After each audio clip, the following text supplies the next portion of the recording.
ಕುಕ್ಕರ್ನ ತೊಳಿಬೇಕಾದ್ರೆ ಈ ಟಿಪ್ಸನ್ನು ತಪ್ಪದೆ ಫಾಲೋ ಮಾಡಿ, ಆಗ ಎಷ್ಟೋ ಅಪಾಯಗಳು ತಪ್ಪುತ್ತೆ. ನೋಡಿ ಸ್ನೇಹಿತರೆ, ಕುಕ್ಕರ್ನ ತೊಳಿಬೇಕಾದ್ರೆ ಈ ರೀತಿ ಒಂದು ಪಿನ್ನನ್ನು ಅಥವಾ ಒಂದು ಸೂಜಿಯನ್ನು ತಗೊಂಡು ಈ ಜಾಗದಲ್ಲಿ ನಾವು ಕ್ಲೀನ್ ಮಾಡ್ಕೊಳ್ಬೇಕು. ಅನ್ನ ಮಾಡಿದರೆ ಕೆಲವೊಮ್ಮೆ ಅನ್ನದ ಅಗಳು ಅನ್ನೋದು ಇದರಲ್ಲಿ ಸಿಕ್ಕಾಕೊಂಡ್ಬಿಟ್ಟಿರುತ್ತೆ. ಇದರಿಂದ ಕೆಲವೊಮ್ಮೆ ಕುಕ್ಕರ್ ವಿಜಲ್ ಕೂಗೋದಿಲ್ಲ, ಕುಕ್ಕರ್ ಲೀಕ್ ಆಗೋದು, ಈ ಥರ ಎಲ್ಲ ಆಗುತ್ತೆ. ಈ ರೀತಿ ಕ್ಲೀನ್ ಮಾಡ್ಕೊಂಡ ನಂತರ ತೊಳೆದ್ರೆ ನೋಡಿ ನೀರು ಇಲ್ಲಿಂದ ನೋಡಿ ಬರ್ತಾ ಇದೆ.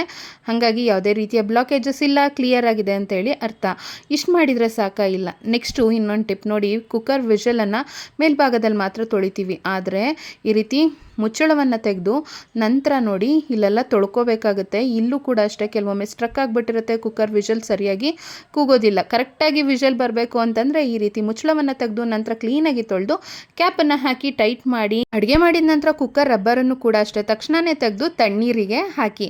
ಇದರಿಂದ ತುಂಬಾ ಚೆನ್ನಾಗಿ ಕುಕ್ಕರ್ ಬಾಳಿಕೆ ಬರುತ್ತೆ. ಟಿಪ್ಸ್ ಇಷ್ಟ ಆದರೆ ಲೈಕ್ ಕೊಟ್ಟು ಶೇರ್ ಮಾಡಿ.